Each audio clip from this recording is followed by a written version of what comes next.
Hello there, boxing fans around the world. Thank you for joining me once again here on Talkin Fight, the mecca of boxing.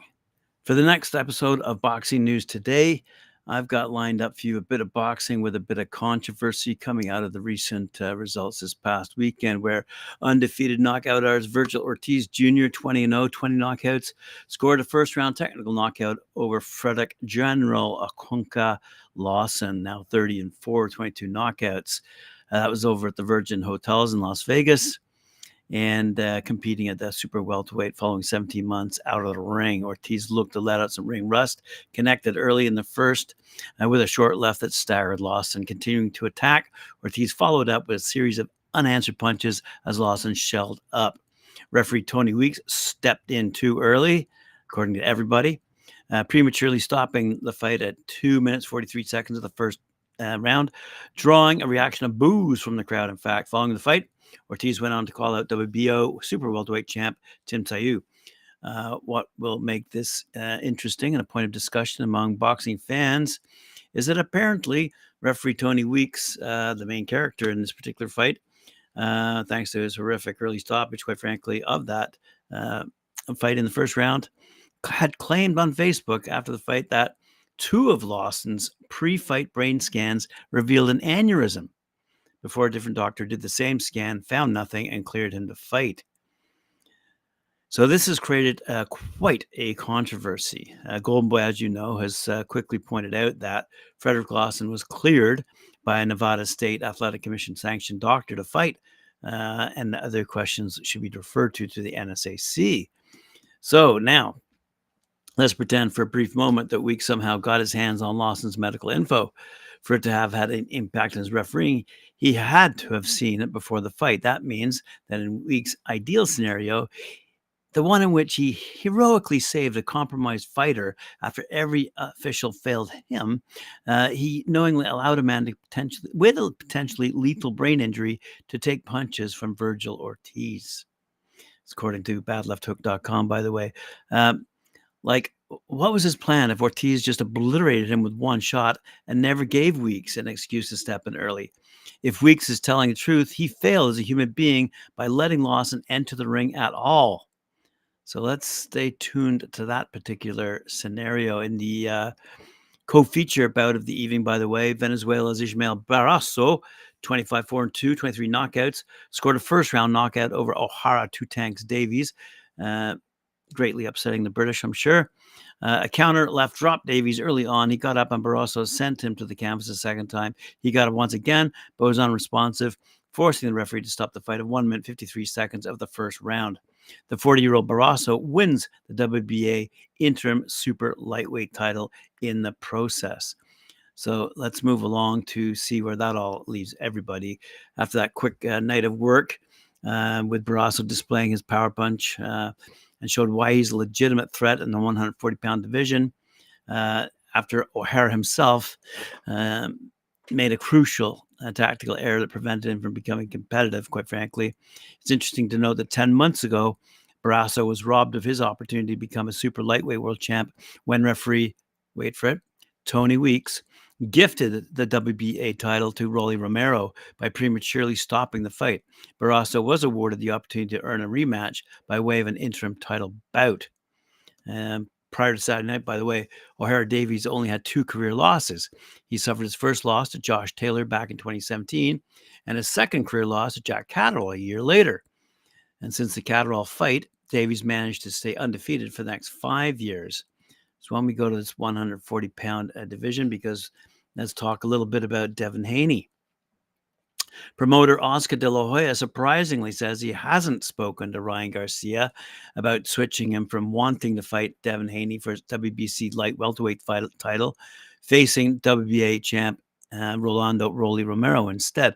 What's clear is Oscar is totally fixated on Haney being Ryan's next opponent, making some fans believe he wants to see King Ray get beat to knock him off his high horse and devalue his worth before he leaves Golden Boy. Without naming names, De La Hoya says Ryan has people whispering in his ear on why the change from Haney, 31-0, 50 knockouts, to Rolly. So as you all know by now, last week I'd mentioned that Garcia was going to get into the ring with Devin Haney, but that is now changed with Garcia's opponent being Rolly Romero. So it's unclear why De La Hoya can't see the big picture and why it's a better deal for Ryan to take on Rolly rather than the Shakur-esque non-pay-per-view selling Haney. Why does he, De La Hoya, not get it? It's a logical choice for Ryan to face the easier target, Rolly, to capture a world title and then turn in Haney's direction for a unification fight. So that would be an interesting scenario for this upcoming year, without a doubt. Teofimo Lopez weighs in on this as well. He favors Ryan Garcia's sudden switch, giving up on a fight against Devin Haney in favor of facing Rolly Romero next, referring to it as the Mayweather effect. Teofimo doesn't see it as a bad idea on popular superstar Ryan's part to target a world title shot against WBA light welterweight champ Rolly, 15-1 by the way, in his next fight. It's a business move for the 25-year-old Ryan to make a lot of money facing Rolly, who arguably possesses the best promotional skills in the 140-pound division with his personality and his fan-friendly fighting style. Quote, "That's the Mayweather effect. It's a smart move," says Lopez. "He needs to carry a belt because belts do matter in terms of percentage of what we get."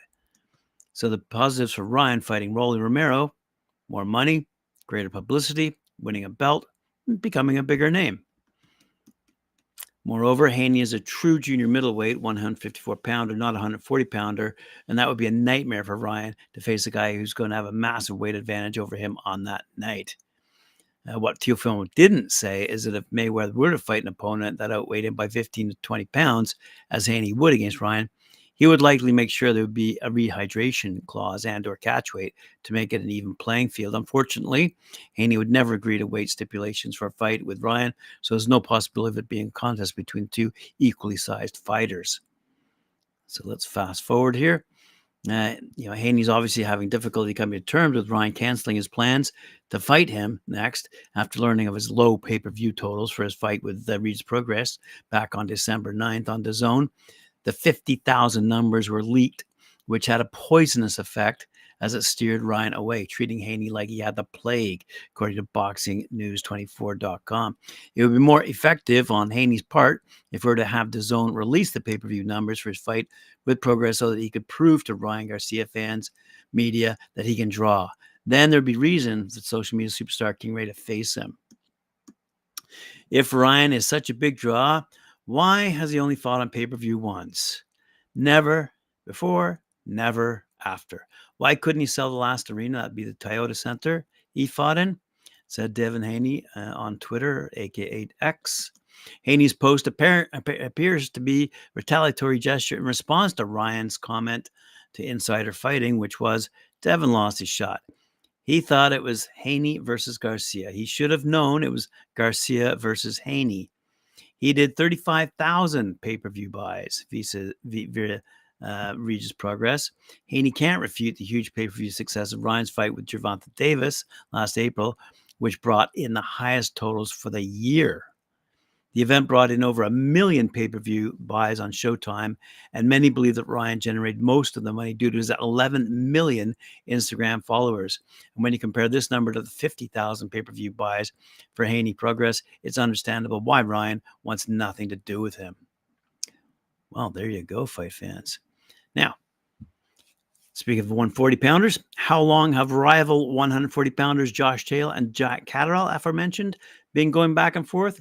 Ever since the night of February 26, 2022. That's nearly 2 years ago. That's how long. In truth, these two southpaws should have fought a rematch long before now, with a quite deafening amount of controversy surrounding that split decision. Taylor was awarded with cause. Almost everyone felt on the night, however, and feels now that the big underdog Catterall should have had his hand raised that night in Glasgow. So now, almost 2 years later, Catterall is still waiting for the rematch. Once again, Taylor, 19-1, has vowed to give it to Catterall, perhaps in either March or April. Taylor, who lost his next fight an unbeaten record when the judges couldn't help him in his fight with Teofimo Lopez, spoke with the Daily Mail and said the former unified champ at 140 said he can't wait to fight Catterall a second time and shut him up. Catterall doesn't make me who I am, he said. I had a bad performance, and I'm waiting and wanting to rectify the bad performance and all the criticism I've had. 30-year-old Taylor said that. So what I want to do 100% is give me the backup, the backside I need. And yes, it's going to help me to give the middle finger to a lot of people when I give them a good beat down the next time. So I can't wait. Hopefully we get it done for March, April, so I can get in a couple of fights into maybe 3 fights. I've had 3 fights in 3 years, which is not so great. Could it be that the rematch with Catterall finally happens this year? Catterall, 30 years old and currently 28-1, has said he will not wait around forever, with him having the only big fight options open to him. But fans need to see this rematch, and both fighters need it as well. Did Taylor really just have a bad night 2 years ago, or is Catterall a fighter who has his number? We've been asking this question for almost 23 months now, and we need an answer, and so do the two fighters. Again, it's courtesy of our friends over at boxing247.com. Alrighty, let's have a quick look here and see what's happening. Oh, Jose Ramirez, yes. Speaking of 140, Jose Ramirez has made the big jump from top rank to golden boy in a big announcement made by our friend Oscar De La Hoya, former 140-pound title holder. Jose Ramirez has signed with golden boy, and Oscar De La Hoya announced officially on that DAZN broadcast previously. Ramirez 31 fought just once in both 2022 and 2023, but in still what he should be his prime years, and is still a contender in the division that Golden Boy clearly wants to build up in-house. Formerly promoted, as I said, by Top Rank, Ramirez is 28-1, 18 knockouts, beat Imam for the vacant WBC title in early 2018, and added the WBO belt with a win over Maurice Hooker in mid-2019 on what was a Golden Boy show. He lost both belts in an undisputed title clash against Josh Taylor in May of 2021. Since then, he's beaten Jose Pedraza in 2022 and Richard Comey in 2023. So that 140-pound division is quite interesting and seemingly quite clogged. Speaking of clogged, we've often talked about it, the heavyweight division. Now it seems that Anthony Joshua could be ordered to face Martin Bakole to earn a shot at the WBA World Heavyweight title. They're both contenders in the WBA rankings, and the governing body will decide whether the pair will meet in a final eliminator bout, with the winner being mandatory challenger for the WBA title, which is currently held by Alexander Usyk.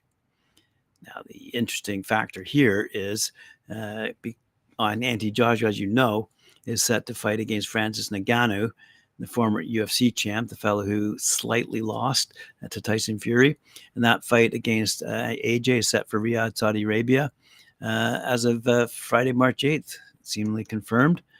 We'll wait and see. But in my humble opinion, Ngannou is going to crush AJ, quite frankly. Yep, so Bakole versus Joshua. Let's see if that will happen.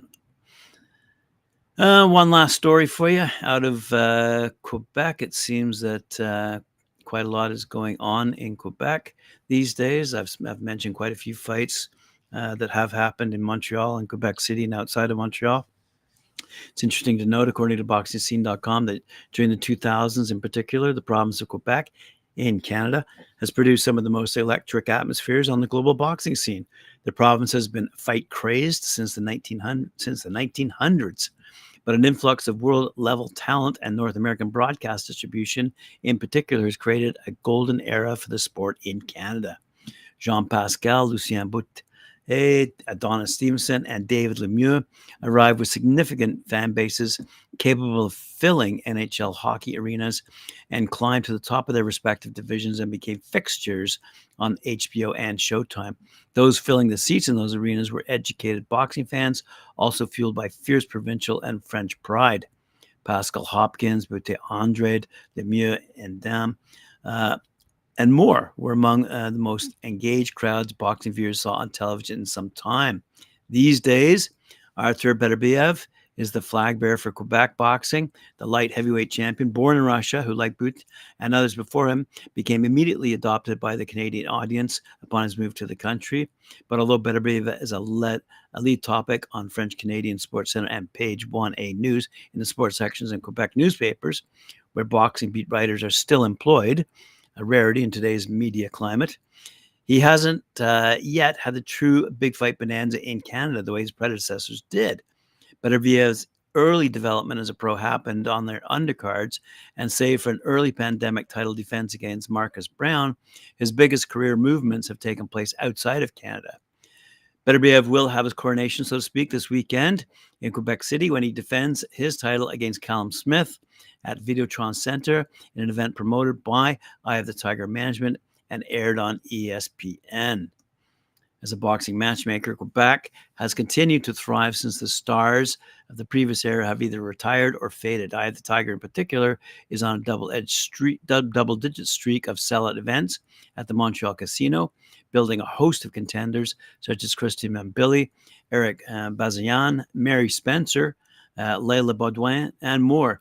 It's been a process of both waiting for the right headliner and the appropriate amount of talent to fill out a major broadcast undercard, building towards a gala of this magnitude once again. In November, the Journal de Montreal declared it the biggest card in Quebec in a long time. Said promoter Camille Estefan, "We are very grateful and proud that Quebecers responded in such large numbers, which prove that Quebec is up there with the biggest boxing cities around the world." The announcement of the event last year, the bout was ultimately postponed due to infection in Beterbiev's jaw, came as somewhat as a surprise to Quebec media members, many of whom expected a Beterbiev-Smith bout to head to the United Kingdom, which undoubtedly would have produced a heavy crowd of its own, as evidenced by the atmosphere for Beterbiev's most recent title events against Anthony Yard at Wembley. So there you go, sports fans. Thanks very much for joining me here on Talkin Fight. I appreciate it. Sorry for the delay in the broadcast as we had a bit of technical difficulty, courtesy of our not-so-friendly technicians over at Restream.io. That's it for me today. I'll see you tomorrow at 11 a.m. Eastern Time here on Talkin Fight. Remember to like, share, subscribe, hit that notification bell. Like I said, we'll see you tomorrow.